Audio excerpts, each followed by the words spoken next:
सीधे साइड से चलते हैं। और रोड भी काफ़ी बड़ी, ऐसे नहीं कोई सिंगल लेन थी, प्रॉपर डिवाइडर था, 4 लेन रास्ता था और इधर साइड भी 2 लेन था, ना ट्रैफिक जाम कुछ भी नहीं था। और माता जी भी हमेशा व्हाइट पट्टी के नीचे ही चलते थे, व्हाइट पट्टी के साइड में चलने के बाद भी। और उसके बाद में माता जी लेफ्ट साइड से और एक श्रावक था जो राइट साइड से था, माता जी और ही साइड से थे। और फिर भी निकलने के बाद ठीक 50-100 कदम भी नहीं चले वो वहां से, नहीं साथ ही और 100 भी नहीं चले, वहां पे उनको पीछे से एक गाड़ी ने आके टक्कर मार दी और 100-200 मीटर के भी आगे उनको पूरा घसीट के ले गए। इतनी बुरी हालत, देख भी नहीं सकता है कोई इंसान, ऐसी हालत कर दी। थोड़ा ब्रेक भी लग जाता, कुछ हो जाता तो कुछ बचा पाते थे। इतना घसीटने के बाद ऑन स्पॉट दोनों मर गए, माता जी का भी। और वो श्रावक जो था, आप उसका मुंह देखोगे तो जैसे नारियल फोड़ते वैसा उनका पूरा सिर फट गया था, देखने जैसी भी, इतना खून बहा दोनों का। श्रावक भी समर्पित रान कुआं से वो चलते हुए आए थे माता जी की सेवा में, आचार्य जी के चरणों में पहुंचाएंगे माता जी को। और गुरु माँ तो चल ही रहे थे, मुंबई से जब से सूचना आई थी तब से एक भाव था गुरुदेव के पास जाना है। 3 वर्ष पश्चात जब मिलने वाले थे गुरु चरणों में, इतने प्रबल भाव थे। कल तक भी, सुबह तक भी तैयारियां चल रही थी, आचार्य जी के पास जाएंगे, ये करेंगे वो करेंगे, ऐसे बात कर सारी बातें भी, एक भावना अधूरी रह गई। ऐसे तो जन्मदिन पे हर गुरु बेस्ट ही गिफ्ट देता है, हमको सबसे वर्स्ट गिफ्ट मिला है कहते हैं। आज के बाद वो जन्मदिन भी क्या मनाना, पर ठीक है, ज्यादा कुछ भूल नहीं पाएंगे। पर जो हुआ इतना गलत हुआ, ऐसा किसी के साथ भी नहीं, भगवान करे साधु और श्रावक किसी के साथ भी ऐसी नहीं हो। इतना गुजरात का नाम है, इट इज ड्राई सिटी, यहाँ पे कोई भी गलत करने के पहले डरता है, गुजरात में ऐसा कहते हैं। गुजरात सबसे one of the best state कहा जाता है, और यहाँ पे अगर ऐसी हालत हो तो बाद में कहाँ उम्मीद करे, पर यहाँ पे ऐसे इस बार हुआ, इसके बाद कोई भी घटना ऐसी सामने नहीं आए। ऐसी गुरु चरणों में प्रार्थना करते, गुरुदेव उनके बहुत प्रबल भाव थे, पर ऐसा प्रवेश हुआ है, ऐसा प्रवेश कभी नहीं चाहते थे, पर जैसी भी उनकी भावना थी, उनके गुरु चरणों में पहुंचना था, आखिर वो पहुंचे और उनका फिर जो भी अंतिम संस्कार हुआ। नमोस्तुते नमोस्तुते। संगनो स्वागत थयो।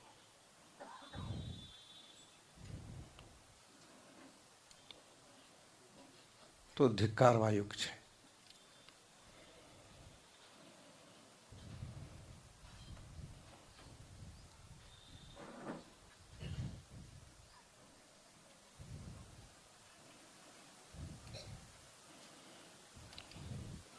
क्या यहाँ का अनुशासन है, क्या शासन और क्या प्रशासन है, ये 2 दिन से हम देख रहे हैं।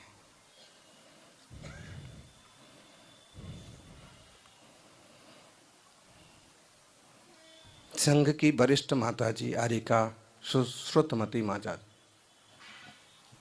तपस्वी सम्राट आचार्य श्री सन्मति सागर जी महाराज से जिनने दीक्षा पाई, हम उन्हें तपस्वी सम्राट की श्रेष्ठ शिष्याओं में कहें कि ज़्यादा सही है।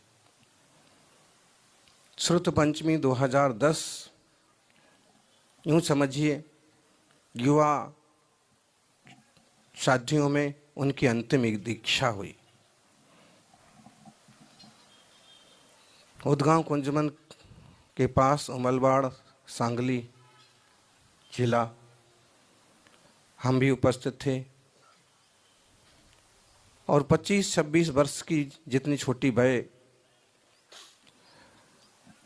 गणेशवाड़ी उनकी जन्मभूमि, कृष्णा नदी के तट पर, कर्नाटक, कोल्हापुर। उनका घर का नाम रसिका जी, विरनाले, पिताजी राजा राम जी, पूरा परिवार है, अच्छा परिवार है। माताजी ने भी अपनी छात्रावस्था में पढ़ाई खूब की, संस्कृत, हिंदी, इंग्लिश, गुजराती, मराठी, कन्नड़। कन्नड़ तो उनकी जन्मभूमि थी। कर्नाटक, महाराष्ट्र में पढ़ाई की और इंग्लिश वगैरह सब सीखी, शास्त्रों का अध्ययन किया। किरणान योग के जैन शास्त्रों में जो सबसे कठिन शास्त्र माने जाते हैं, लब्धिसार, क्षपणासार, गोमटसार, इसकी वो मास्टर थी, लोग उनके पास पढ़ने आते थे। मुंबई चतुर्मास के निमित्त से उनका जाना संघ से हुआ, आज्ञा से गए। 3-4 साल से वो अलग तरफ प्रभावना कर रहे थे। गजब की बात है, मुंबई जैसे बदमाशों की नगरी, जहाँ डॉन, बदमाश और बेईमान लोगों की कमी नहीं है, अच्छे लोग तो हैं, और वहाँ से तीनों छोरियाँ सुरक्षित निकल गईं, बढ़िया प्रभावना करके, नाम करके। और जिसे अच्छा मानते हैं से गुजरात में आकर के दिन दहाड़े सुबह के 7 बजे सूर्योदय होते ही उनके जीवन का सूर्यास्त कर दिया। इस पर अगर गंभीरता से विचार किया जाए तो इसमें कहीं साजिश भी हो सकती है। ऐसा दुष्ट कोई कैसे हो सकता है कि कोई गाड़ी में फंस जाए, साड़ी फंस जाए, उलझ जाए और गाड़ी दौड़ाता जाए। कम से कम गुजरात के लोगों में ऐसा, क्या वो कहाँ का आदमी है, कौन है। 4 घंटे होने को आए, अभी तक पुलिस को उसका आता पता नहीं। ये यहाँ की पुलिस है, देश में नाम चल रहा है गुजरात का। गुजराती भाइयों सत्ता के सेंटर में बैठे हैं, साधुओं के साथ ये व्यवहार हो रहा है। हर से संघ भी सूरत में हमारे पास खूब आए, आज सत्ता में आराम से सुख भोग रहे हैं। अभी तक उनको भी खबर नहीं पड़ी कि क्या हुआ है। गृह मंत्री हैं, नेताओं की नींद तब खुलती है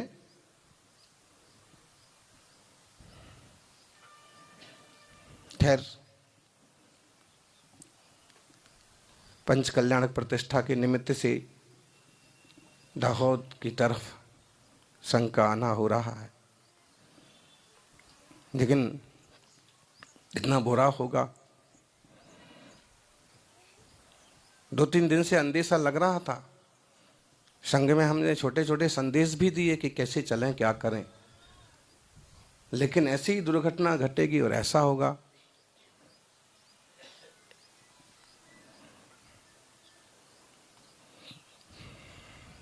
बाकी इतने विशाल संघ की अगवानी के लिए सरकार को हाजिर होना चाहिए। यहां सरपंच का ठिकाना नहीं पड़ रहा है। वो अकेले वोट गिनना जानते हैं, लेकिन साधु की ताकत नहीं जानते हैं, और उसमें भी दिगंबर तपस्या करने वाला साधु।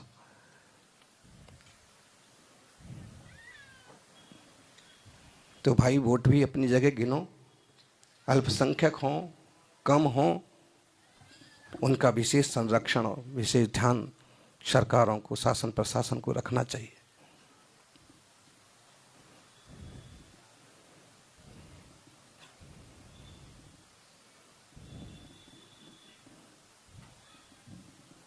गुजरात में बहुत छोटा है दिगंबर जैन समाज, और साधु यदि आते हैं तो खास रूप से गिरनार की वंदना के निमित्त से। पालीताना ये ना हो तो थूकने भी नहीं आए।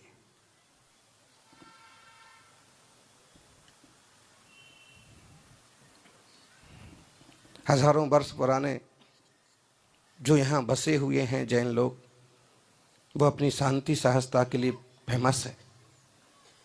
प्रधानमंत्री और गृह मंत्री भी जानते हैं कि कितना सहज, शांत और सबको साथ लेके चलने वाला छोटा सा सुंदर सा समाज है।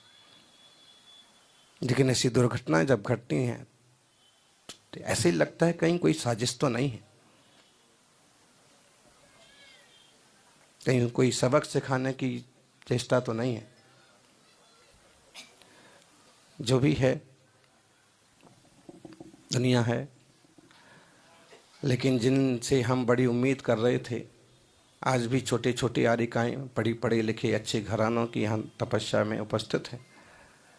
वो भी एक थे, और एक उम्मीद की जा रही थी कि देश के लिए, समाज के लिए जैसे वो करते हैं, उपदेश देते हैं, अलग अलग भाषाओं में मार्गदर्शन करते हैं,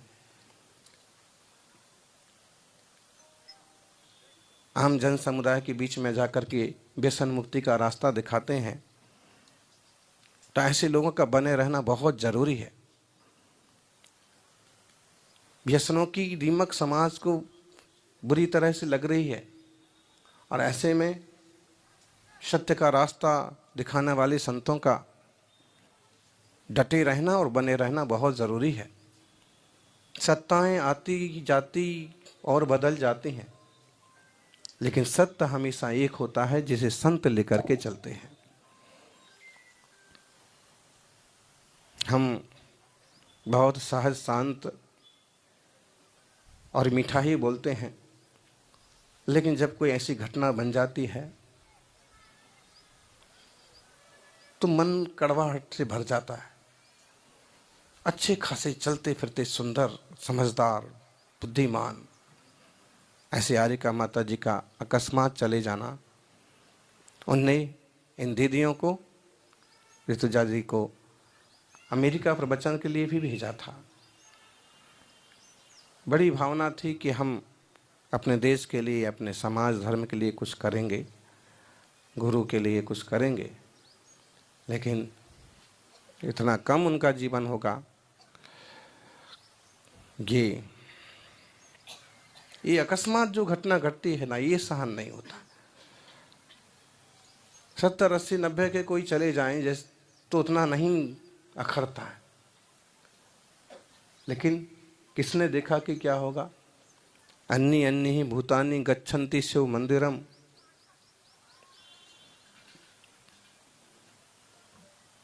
तथापि जीवितुम इच्छन्ति अतो आश्चर्यम किम।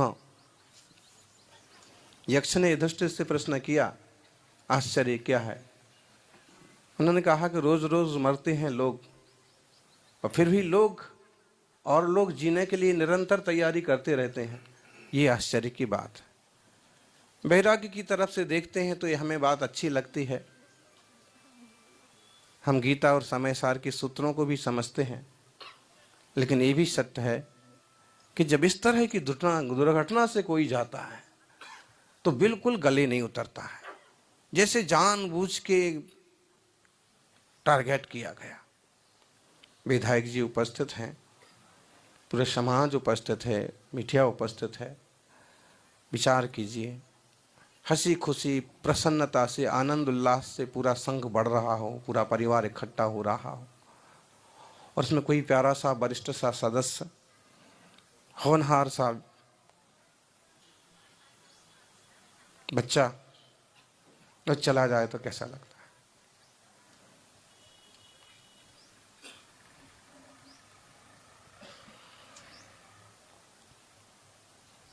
वही आज हमारे साथ हो रहा है।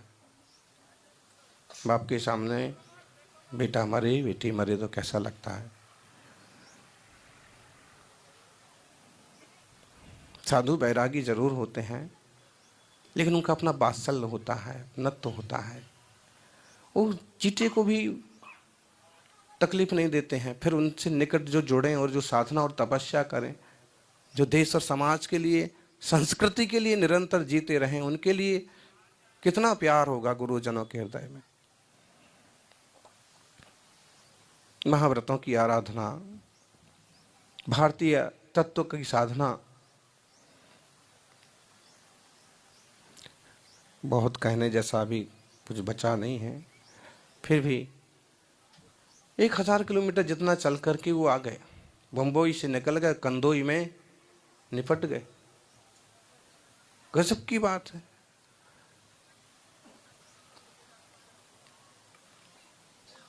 जो भी है, सामने वाले को एक बार पकड़ा जाए, कम से कम मालूम तो किया जाए किस टाइप का आदमी है, क्या कारण बना, फिर भले छोड़ दिया जाए। कारण क्या है, क्यों ऐसा किया, आगे और क्या टारगेट है।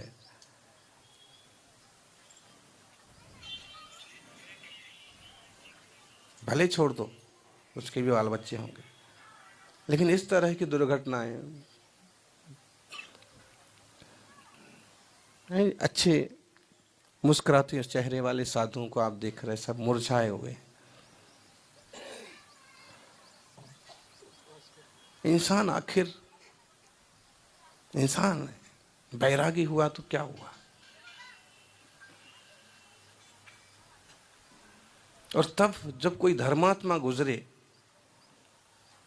तो ज्यादा दिक्कत होती है।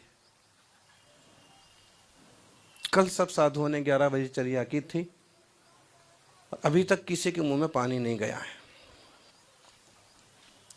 सबको मालूम है 24 घंटे में एक बार ही चर्या होती है, एक बार ही आहार पानी होता है। और कल 11 बजे हुआ था। और हमारा ये अभी नियम है कि जब तक उस इंसान का पता नहीं पड़े जिसने ये घटना की है, तब तक हमारे अन्न जल का त्याग है। आपकी सरकार है, लगाओ एजेंसियों को, मालूम करो, उसके बाद ही होगा। हम जो बोलते तो करो, आप लोग करो, भले हम सामने आके भले मालूम करके फिर उसके घर जाने दो, लेकिन मालूम पड़े कि क्यों ऐसा क्या हुआ है, क्यों किया है। ओम तो शांति होगी। वो बहुत ही शालीन श्रुतमती माता जी। श्रुत नाम ही इसलिए कि वो बहुत ज़्यादा समझदार और ज्ञानी थे, और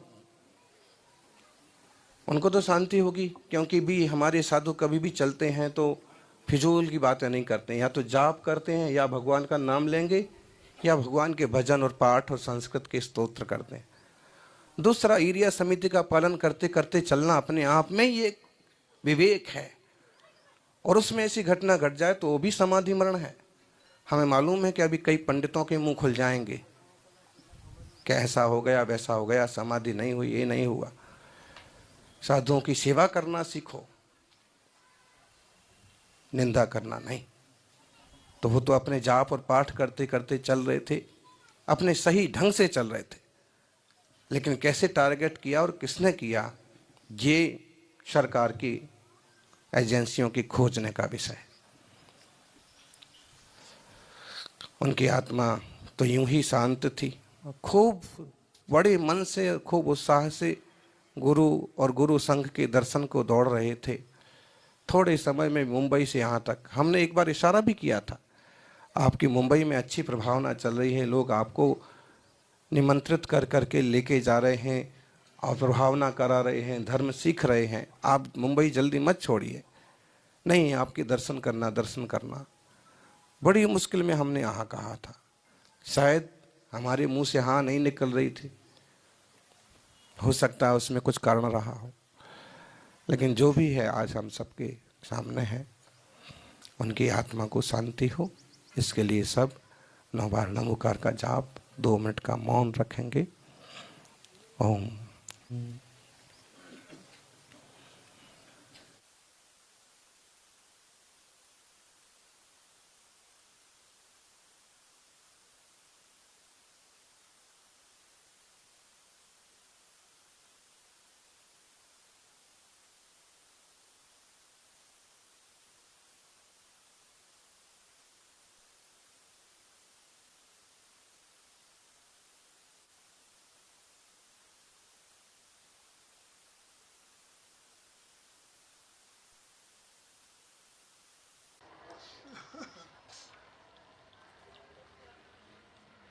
ऐसे ही आज हम समझें कि अभिची मरण तो हर पल चल रहा है, लेकिन आज का श्रुतमती माता जी का हम कह रहे हैं अकस्मात, लेकिन जब हम काल और अकाल नाय की तरह से चर्चा करते हैं, जब सर्वज्ञत्व की दृष्टि से चर्चा करते हैं, तो यही लगता है कि होनहार ऐसी ही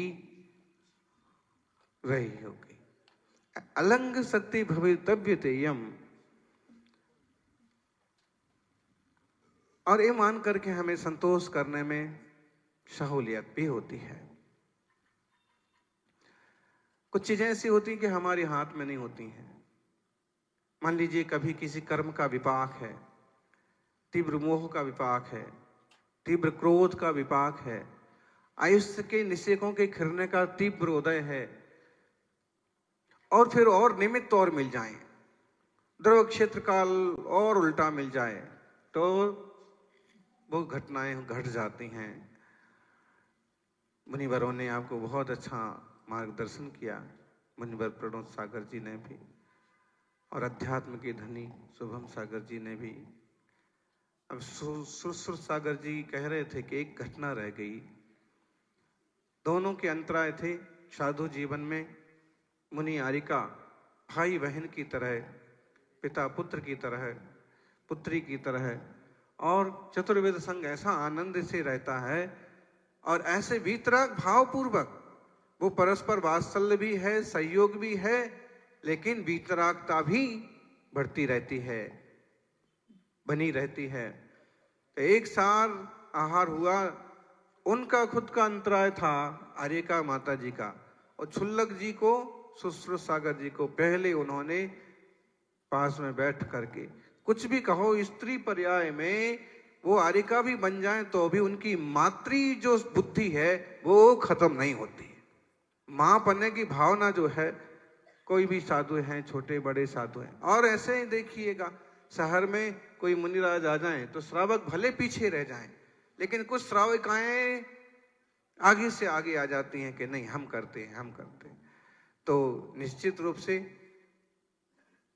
वह पर्यायगत योग्यता भी है, शक्ति भी है, मातृत्व भावना भी उनमें भी थी, जो कि बहुत छोटी वय में ही उन्होंने संयम का मार्ग प्राप्त कर लिया 2010 में श्रुत पंचमी को। और गुरुदेव तपस्वी सम्राट की कर कमलों से दीक्षा हुई, जिन्होंने यहाँ दाहोद की धरती पर सिंह निश्चित जैसा व्रत किया, यहाँ के लोगों को फल फूलने का भरपूर आशीर्वाद दिया।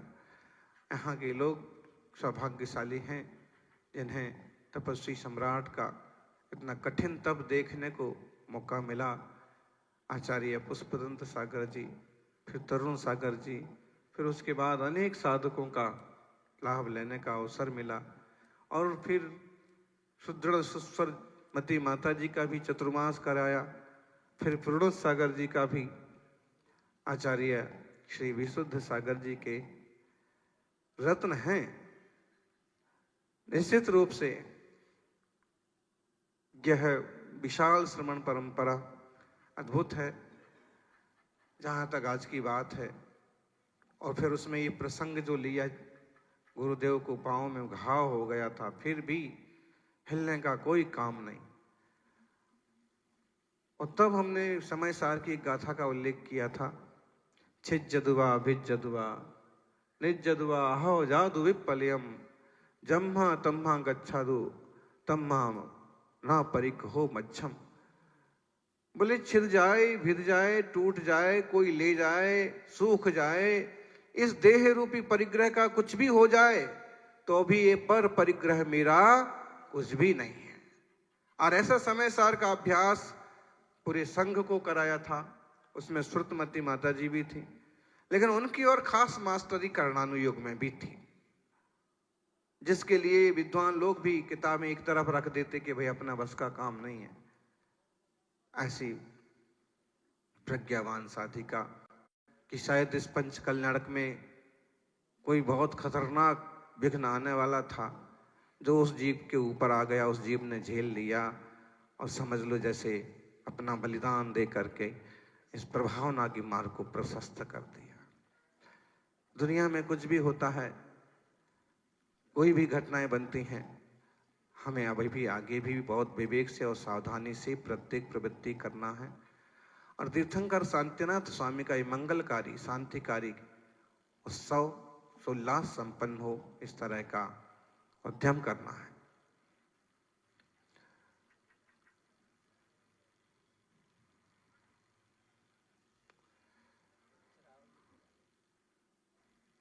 आप देखिए, एक महावीर कीर्ति जी थे जिन पर भयंकर उपसर्ग हुआ और एक श्रावक ने उनको घेर लिया, सब तरफ से चांदमल जी बरजात्या, और उन्होंने इस तरह से अपना छाया बना दी कि जितनी लाठियां बदमाशों ने मारी वो उनके शरीर पर पड़ी। महावीर कीर्ति को तो 10-5 पड़ी होंगी, उनको 25 लाठियां पड़ी, फिर भी उनकी सुरक्षा में डटे रहे। वो घटना थी 70 साल 60 साल पहले की। और आज की घटना कि माता जी की घटना सा दुर्घटना हुई, लेकिन वो एक श्रावक भी, एक धर्मात्मा, रानकुआ का श्रावक, क्या नाम था, मनोज भाई के राजेंद्र भाई, लेकिन जो भी है ना, मनोज जी बड़े धर्मात्मा, बिल्कुल एक माँ के जैसे अनुगमन करते करते और साथ में चल रहे थे। उनको भी गाड़ी रौंदती हुई चली गई, घसीटती हुई। अब बताइए, उस जीव ने भी मतलब धर्म की भावना, दर्शन की भावना, गुरु दर्शन की भावना। और आप देखिए, लेकिन इस तरह की दुर्घटनाएं, आज हमने थोड़ा सा जो मीडिया को कहा, उसके पीछे कारण भी है कि इस तरह की दुर्घटनाएं बनेंगी तो श्रावक भी हतोत्साहित हो जाएंगे। अभी ही बिहार में डरने चलने से डरते हैं लोग, कौन चलेगा 10 किलोमीटर में, पांव दुखने लगते हैं, ऐसा होता है। और फिर ऐसी भयंकर घटनाएं घटेंगी तो और फिर सोचना पड़ेगा। भाव तो है कि गुरुजी की सुरक्षा करना है, साथ में चलना है, लेकिन एक और भय का माहौल बन रहा है। इसलिए हमने कहा कि सरकारों को भी सावधान होने की जरूरत है। साधु को इतना सस्ता मत समझ लो कि एक दो मुनि हैं तो उनकी क्या व्यवस्था करना, उनके साथ भी शासन प्रशासन होना चाहिए। एक साधु पूरे देश की किस्मत बदलने की क्षमता रखता है।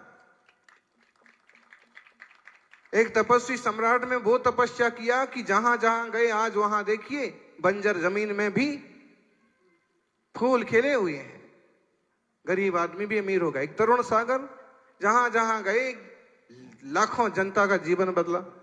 ये एक साधु क्या नहीं कर सकता है? विशुद्ध सागर जी लो। साधु, एक एक साधु बहुत कीमती होता है। इसलिए समाज तो सावधान रहे।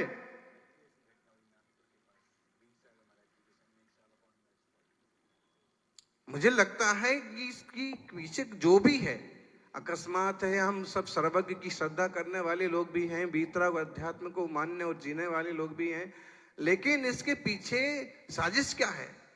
कल नागपुर में भी संघ विहार कर रहा था, शीतल सागर जी मुनिराज के साथ, वीर सागर जी के साथ, और कोई श्रावक थे शीतल, ये अपने शीतल नहीं, अभी तो इनको तो बहुत काम करना है, लेकिन वो शीतल साथ में चल रहे थे और वहां उनके साथ दुर्घटना घटी। तो सरकारों को चाहिए कि स्पेशल साधुओं के लिए पट्टी बनाए। सड़क पर भी एक स्पेशल जो साइकिल जैसा ट्रैक था उसी की तरह, या वही साइकिल वाला ट्रैक कोई वो साधुओं के लिए, पद विहारियों के लिए करें। आवाज तो उठाना पड़ेगी। और पद विहारी केवल दिगंबर जैन या श्वेतंबर जैन मुनि नहीं होते, केवल जैन साधु ही पद विहार नहीं करते हैं। कई सारे कावड़िए, कई सारे दूसरे तरह के साधक, कई सारे परिव्राजक, वो भी पैदल चलते हैं।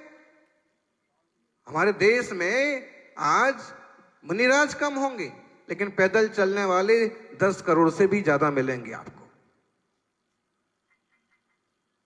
कुंभ में जितने लोग पहुंचे उसमें अधिकतम लोग कावड़ यात्रा करने वाले होंगे। साल में महीने 15 दिन वो इस निमित्त से पैदल चलते ही होंगे।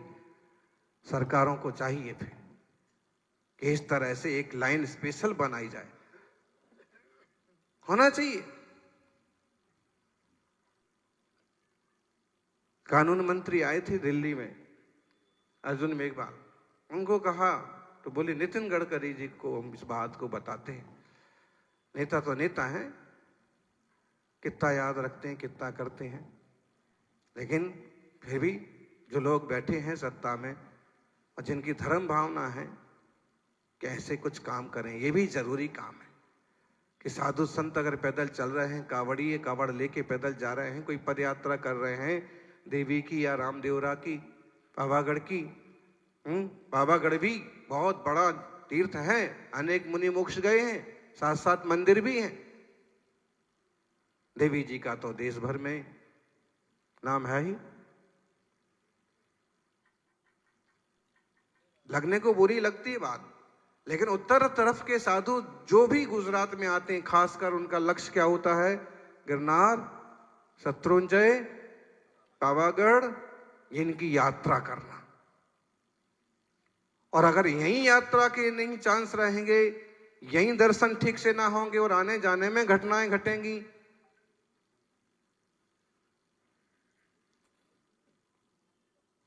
तो मुश्किल हो जाएगी, क्योंकि धर्मात्मा श्रावक तो अपनी शक्ति भक्ति से लगे ही हुए हैं और अच्छे लोगों को शासन प्रशासन का भी भरपूर साथ मिले ताकि यह भारतीय संस्कृति परंपरा वसुधैव कुटुंबकम की अहिंसा परमो धर्म की संस्कृति चलती रहे, सबका मंगल हो और बहारिका सरस्वती माता जी का जीव भी। अभी तक तो देवप्रयाग में पहुंच ही गए होंगे, निकल गए होंगे नंदेश्वर की यात्रा को, लेकिन जो खेत जो होता है इस चीज का होता है कि अपन मानते हैं कि 70-80 साल कम से कम जीवन होना चाहिए। जब वो बीच में 23, 40, 35, 45 में कोई जाता है तो बड़ा है 37, हाँ, मतलब तो ऐसे लगता है कि इनसे बहुत सारी प्रभावना होती, इनसे बहुत सारा समाज को लाभ होता। जो भी है सभी के मंगल की भावना। जय बोलिए 24 तीर्थंकर भगवान की शांति। सरस्वती माता जी उन्होंने तपस्वी सम्राट आचार्य सन्मति संग जी महाराज से इच्छा ली थी। सांगली जिले के उमलवाड़ गांव में 2010 में सूर्य पंचमी था और निरंतर वो दाहोद पंच कल्याणक निमित्त तथा गुरु दर्शन संघ दर्शन के लिए चल रहे थे। तो यहाँ 12 किलोमीटर पहले दाहोद से किसी वाहन ने उन्हें जोरदार घसीटा, टक्कर तो क्या मारी, साथ में 200 मीटर तक लगभग, और उनकी बॉडी बहुत अस्त व्यस्त हो, देहावसान हो। क्योंकि वो साध्वी जी थी तो उन्होंने हारिका जी ने ऐसे ही अपना जाप स्तोत्र पाठ किया, करते करते ही उनका देह विसर्जन हुआ। और लेकिन इससे बहुत सारी शंकाएं पैदा होती, इस तरह का करने वाले लोग कौन? क्योंकि हर साल हर महीने में देश में कहीं ना कहीं त्यागी तपस्वियों के साथ ऐसा हो रहा है, खासकर जैन साधु। जबकि सब लोग जानते हैं कि जैन साधु क्षमा की मूर्ति है, अहिंसा की मूर्ति है, दया करुणा की मूर्ति है। पैगंबर जैन साधु जिसमें खासकर जो वस्त्र भी नहीं स्वीकार करते हैं, मोर पीछे रखते हैं ताकि वो चिची को भी बचा सके। और उनके साथ इस तरह की वारदात, मुझे लगता है जैसे टारगेट करना कह सकते इसको। उनके साथ एक सुश्रावक मुश्किल से 50 साल के होंगे, वो भी मरण को प्राप्त हुए और साध्वी जी का भी समाधि मरण हुआ। बहुत बुरी घटना है। हमारा गुजरात का प्रवेश इस तरह का होगा ये हमने नहीं सोचा था। शासन प्रशासन इतना ढीला रहेगा ये भी हमको अंदाज नहीं था। नहीं तो कहीं भी इतना बड़ा संघ चलता है तो पुलिस उनकी गाड़ियां आगे पीछे रहती हैं। पहले भी गुजरात से हमारा गांधीनगर से गंदार विहार हुआ था, रूपाणी जी ने पूरा ध्यान रखा था। खैर हम इसको क्या कहें, लेकिन इतना जरूर कहेंगे कि जैसे ही जैन साधु पद विहार करते हैं कई सारे सनातनी साधु भी पद विहार करते हैं, कई कावड़ लेके चलने वाली भी अधिकतम पद विहार करते हैं। ऐसे में सरकार को चाहिए कि सड़क के दोनों तरफ जैसे एक साइकिल ट्रैक का प्रचलन हुआ था उसी तरह से पद विहारियों के लिए स्पेशल ट्रैक बनाया जाए। जितने रास्ते से आए मुझे ऐसे लगता है डामर तो पता नहीं कौन पी गया, साधुओं के पांव घायल हो गए उस गिट्टी से, उस रेत चुभ चुभ करके। चलने लायक रास्ता नहीं। गुजरात है, इसका नाम है, यहाँ के लोग सत्ता में सेंटर में बैठे हैं और उनकी भावनाएं भी काफ़ी अच्छी मानी जाती हैं। फिर भी शासन प्रशासन से आग्रह है कि इस तरह की घटनाएं ना हो, इस तरह से पहले ही कुछ सावधानी बरती जाए।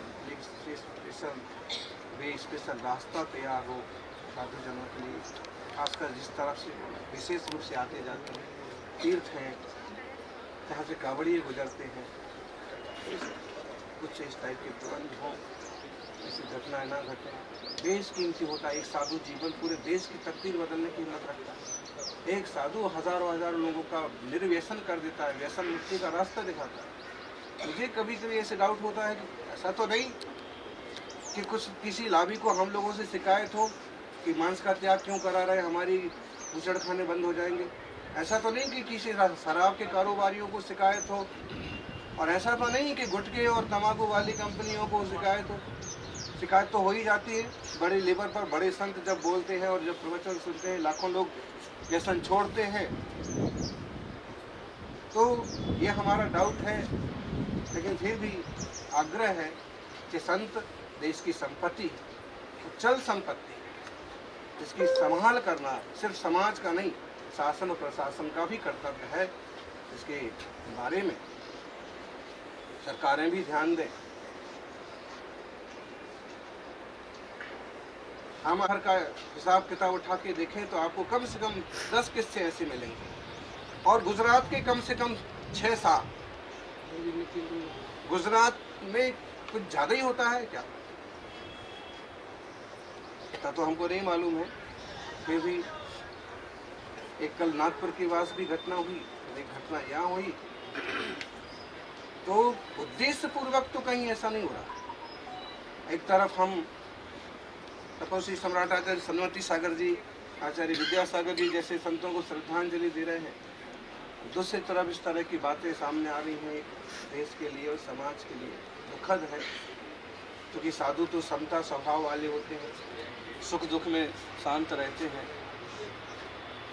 और वह समाज की पूंजी है, समाज संभाले, ध्यान दे।